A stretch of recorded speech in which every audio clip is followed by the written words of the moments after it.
Hi guys, welcome back to another episode here on Feather Nest Studios, where art and magic combine to create beautiful, beautiful miniatures.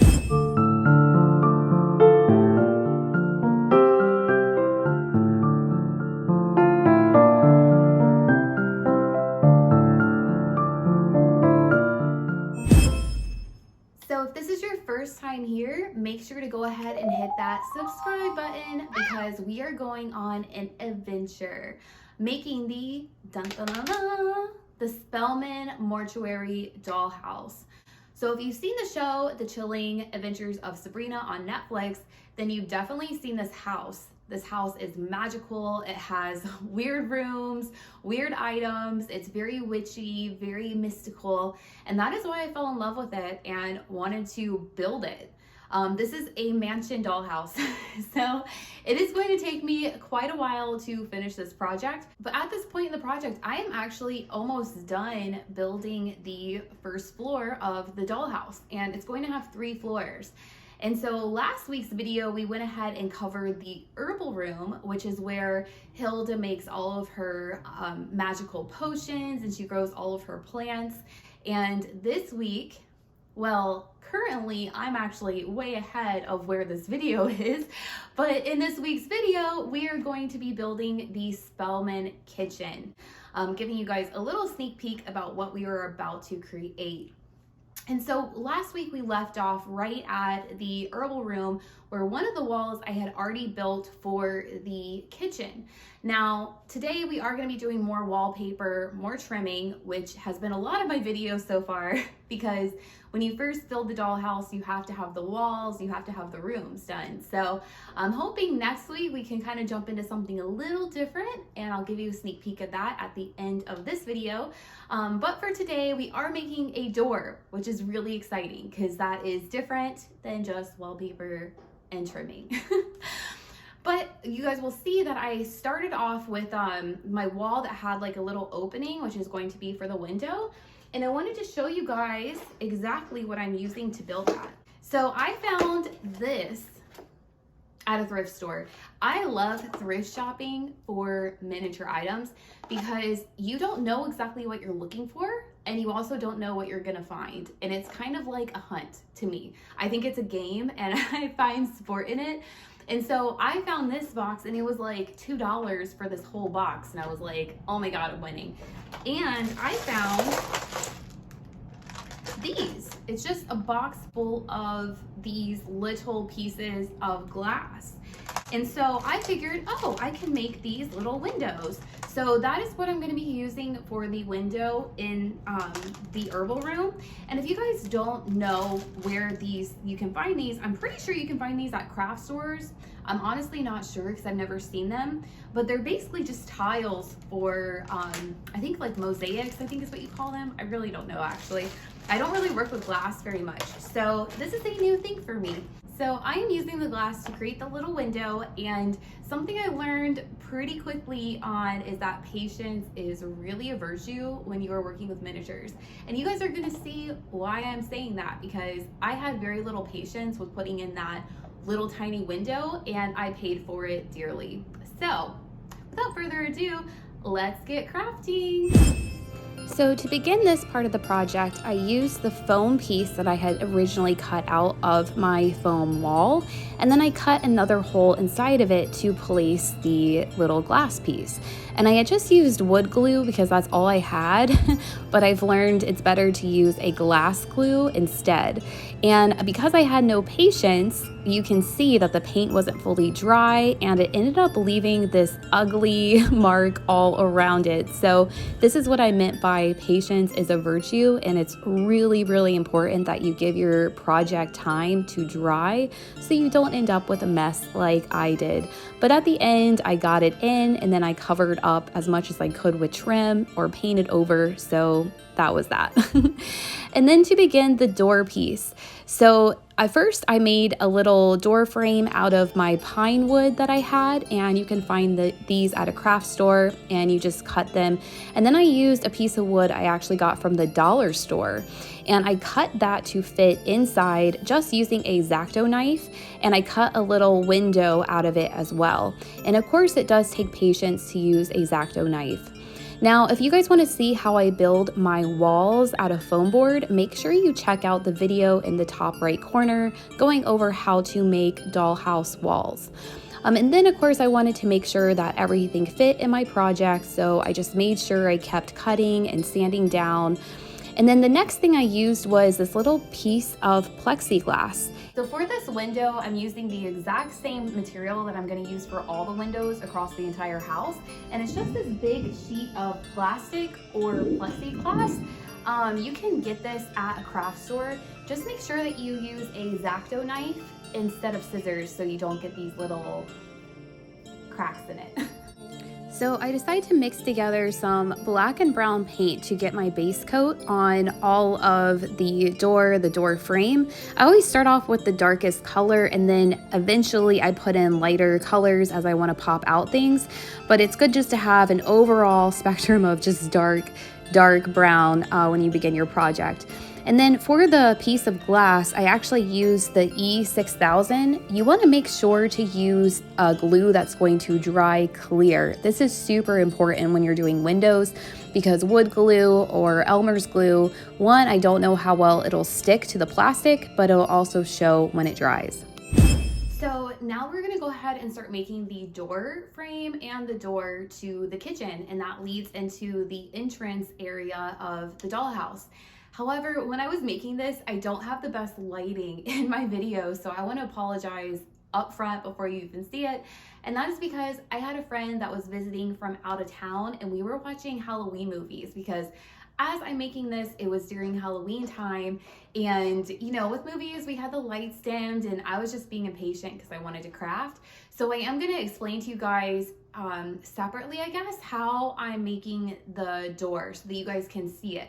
Because basically what I'm doing is I have different popsicle stick sizes, and I keep them all super organized in my toolbox. And I have thin ones, I have thick ones, and I'm using a mixture of those two. So for the door, I basically used 2 different popsicle sizes, but I used a total of 7 pieces for each side of the door. So I had 2 long, thin pieces of popsicle sticks on either side that went vertical on either side of the door. And then I had 3 smaller ones that went above the glass, below the glass, and then at the base of the door. And then for my last 2 pieces, I put those in the middle, and that kind of gives it more of the design aspect of the door. So basically with this, you can use any combination of popsicle sticks in any which way you want to create whatever design you want.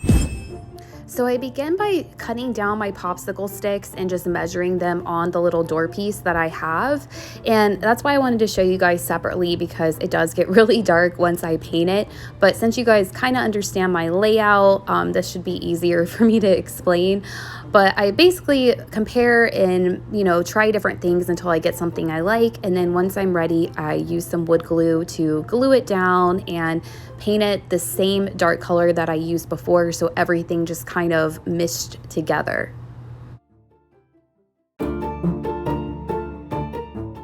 So once I had my entire door painted and it was dry, that's when I took a lighter brown and I started popping out all those pieces I had just glued. It really helps if you put lighter brown over the popped out pieces and you leave the dark inside the creases where you want to deepen shadows. That's always a rule of thumb when you're painting, is lighter on the closer dimensions, I guess, to your face and darker to the dimensions further away.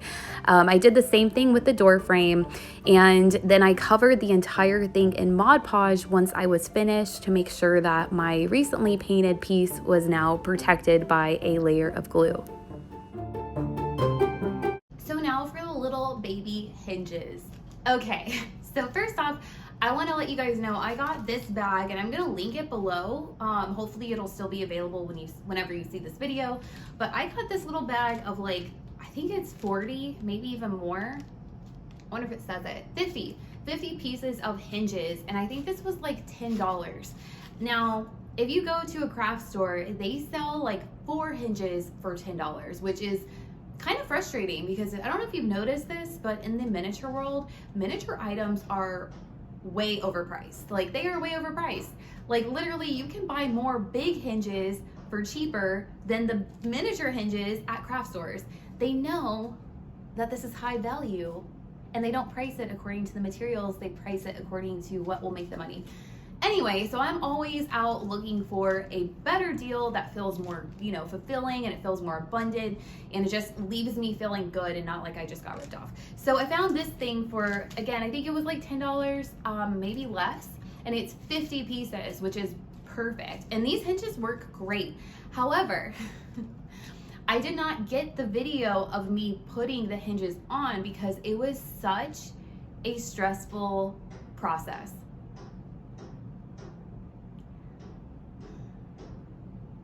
Now, I've worked with this also in foam now at this point. In foam board, it's way easier to get them in. The only problem is they don't stick as much in foam, but in wood, it's super hard to get them into the wood, but they stick more into the wood, if that makes sense. So I'm gonna be showing you guys the tool I used. I used this little, I don't really know what it is, but it has a sharp needle on the end of it, and I don't know where I got it from. I don't know what it is. I have no idea where it came from. It just was in my toolbox.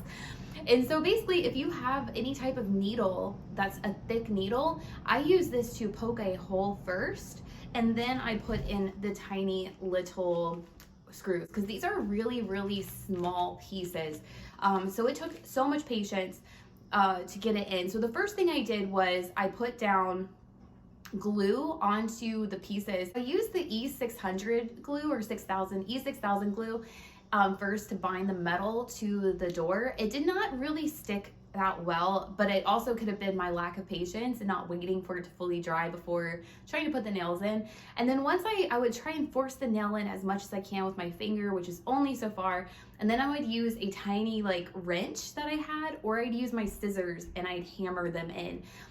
I'm telling you guys, it took so long for me to get the hang of it, but I did finally get the hang of it. I did this like push motion, but it was like over an hour of trying, which is why I don't have a video, because I think it deleted it because it took so long. And my friend was even helping me. Like, we were on the ground with these tiny little nails trying to force it in. So I don't have a video of that, but I wanted to give you guys an idea.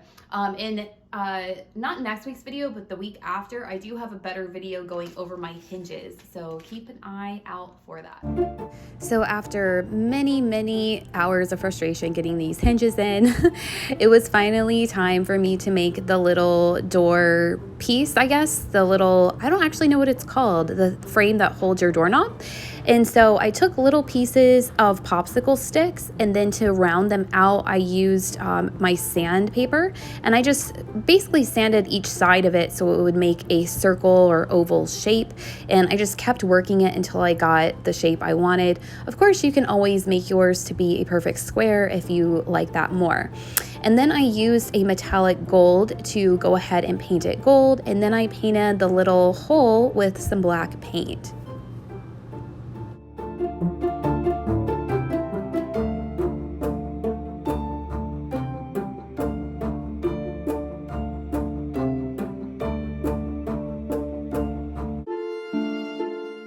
And I want to show you guys what me and my friend did during this time. It was actually right after I made this video. We carved pumpkins, and I wanted to show you my pumpkin. So here's mine, and here's what my friend created. And pumpkin carving tools, by the way, are super useful for crafting. So just keep that in mind.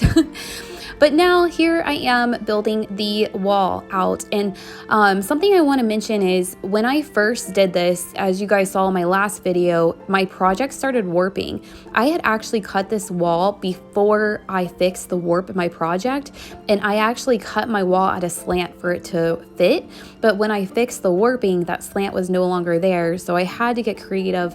And I had to take an extra piece of foam board and basically cut it at a slant to fill in that gap. And sometimes my project just does not fit the way I want to. And if that happens with you guys, I just want you to know that that happens. I mean, we're working with foam board, right? I mean, even if you're working with wood, the same thing with warping can happen. So I will use foam pieces, I will use popsicle sticks, I will use toothpicks, I will use whatever it takes to fill in gaps. And I don't always show that in my videos, so I just wanted you guys to know that that is a part of my process sometimes. And so now I'm cutting out the window for my piece, and now I have it finally fitting in a way that I want it. And I'm sure if you've watched any of my past videos, then you already know my process for wallpapering, because we basically do that in every video.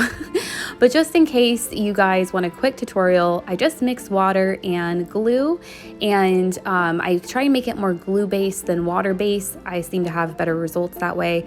But I use a brush and I paint it on, and then I cut my wallpaper out, and then I lay it down as best I can to keep it flat.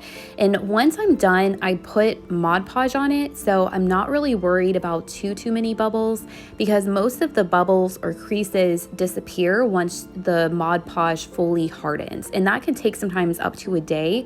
So make sure you're patient with it. If you do see a crease, really give it time before you try and cut it or do anything crazy, because you can actually make it worse. But basically, I'm just laying down my glue, I'm putting on the wallpaper, and then once that's fully dry, that's when I cut out the doors, the windows, etc. Do make sure it's fully dry before you do this. Otherwise, if it's wet even a little bit, it will crinkle and it will rip in weird, funky ways. So just make sure you're giving yourself patience. And then once I'm done with that, I coat everything in my matte Mod Podge to make sure it's protected and it does dry flat.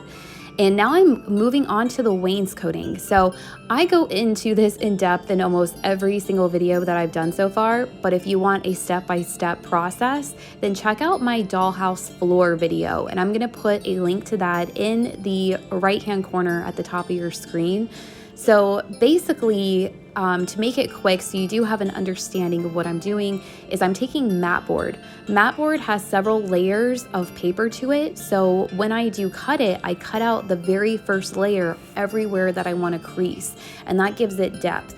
But the first thing I do is I use my grid paper to map out the lines between them so that everything is even. And then of course here I am just cutting out another size out of my mat board. I definitely suggest you just have a big thing of mat board on hand at all times. And so here I am, I make a line on either side of my line with my X-Acto knife, not cutting all the way through. And then I rip up the first layer of the paper, which creates a single line indent on my project. And it might not seem like a very big detail, but I promise you it really gives a massive level of believability when you're looking at a dollhouse. So I highly suggest you learn that skill, because you can use it for so many things: the floor, the walls, and even some of the future projects you will see me do. And so I'm basically coloring everything according to what I see in the show, and they have this kind of like baby puke green, I guess. I don't really know the actual name for it, and that's probably not the best one to use. But I coat it all, and I let some pieces be brown, some be a little bit more green, and then I take a darker brown and I go in between all the lines, so that really gives it that depth. And this is another thing I've covered in a lot of videos, but I basically make all my trimmings out of old boxes of cereal, etc. This is the back to the wall I just made, and that's why I'm making it here. But in the dollhouse video going over walls, I go into this in depth. But basically, I just outline all the trims that I want. So that's around door frames, around windows, sometimes the baseboard, sometimes the board that goes on top of the wainscoting. And then I paint it after I Mod Podge it. You always want to Mod Podge first, because that protects it from warping as much. But even with these, they're going to warp because they're so thin. But once you glue it on, they're very bendable. So, and the whole purpose is to make it look believable. So I usually will do thickness. I will usually cut out my trim twice and glue that together. I'm hoping all this makes sense, but since I have gone over this in so many videos, I don't want to take up too much time re-explaining it for those of you that are watching video to video. But I'm doing the same process I did with the door, where I'm popping out the places I want the eye to catch, and I'm putting shadows into the creases.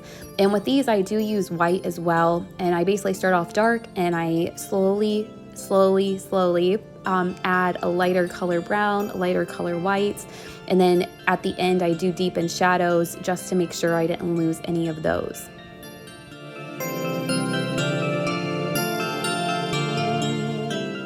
And now for the trim that goes on top of the wainscoting, I'll use all sorts of things. I've used mat board, I've used popsicle sticks, I've also purchased, the really fancy ones that you get at craft stores. So it's really up to you what you want to use, how thick you want it, and all those details. But for this one, I'm just going with a simple popsicle stick that I painted, and I'm using Elmer's glue to glue it on to make it simple.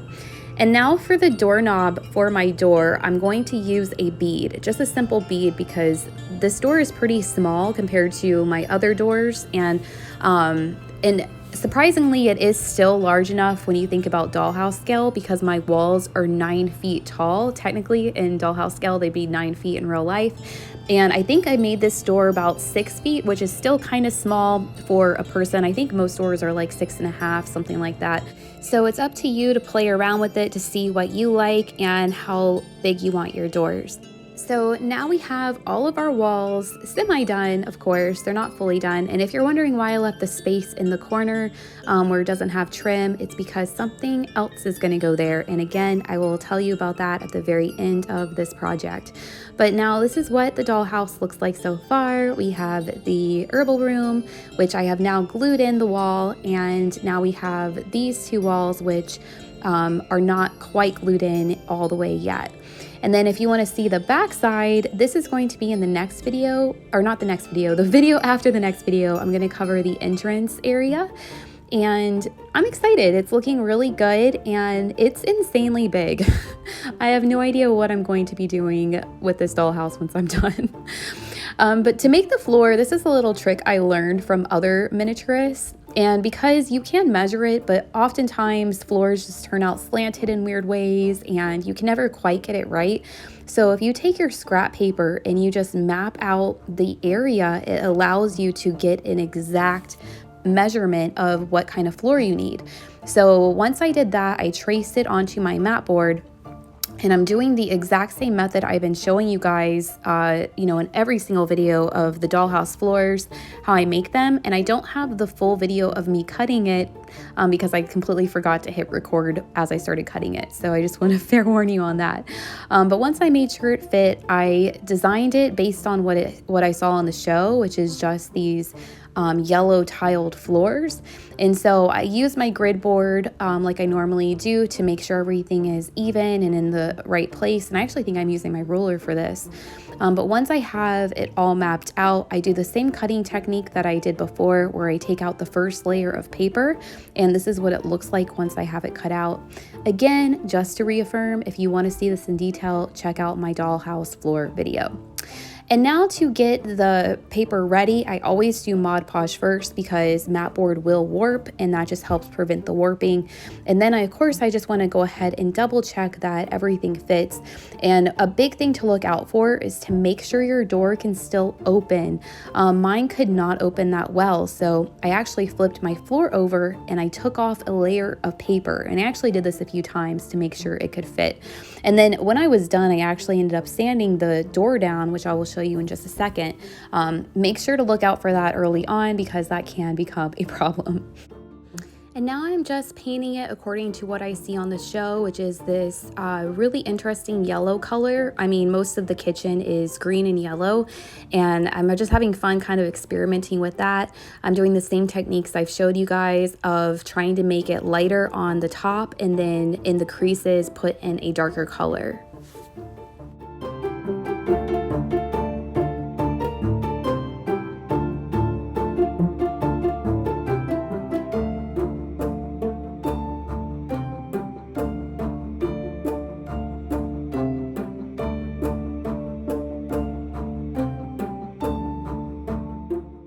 Little hack to keep in mind is always put a little bit of darkness anywhere there's a door or where people would walk a lot, because in real life that's usually the part of the floor that gets the dirtiest. And so I always want to have those little tiny details that just give it a little bit more believability that this is a real house where real people live.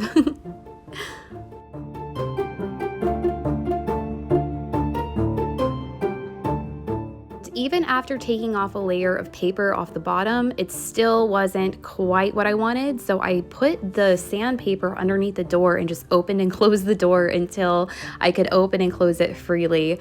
And again, that's just something to keep in mind as you're building your door frame. Do not bring it all the way to the bottom, because whatever you put as your floor base will definitely prevent the door from opening. And so something else I always do before I put on the floor is I color everything black in between the wall and where the floor is going to be, because even after measuring it perfectly, sometimes it just doesn't end up perfect. And I want to make sure that you don't see those little spaces when I put the floor down. And of course, I'm going to use a floorboard once I feel certain things are in place. I'm waiting to do the floorboard until I get some of my furniture in that's going to be permanent installations in it, but of course that will hide some of the creases as well, but that will be for a later day. But here's what we've created so far today, and I'm really excited about it.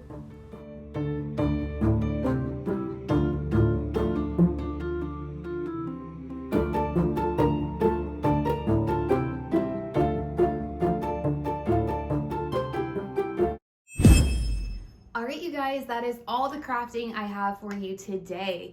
So make sure again to go ahead and hit that subscribe button. And if you gain something from this video, please make sure to like, because I am a brand new channel and every single subscriber, every single like means so much to me, and it helps the channel so much. You have no idea. And it's a free way to give some love and to help out. And so make sure to return for next week, because next week I am building, dun, dun, dun, dun, I'm going to be making this little stove. And if you've seen the show, then you know this is where Hilda spends most of her time.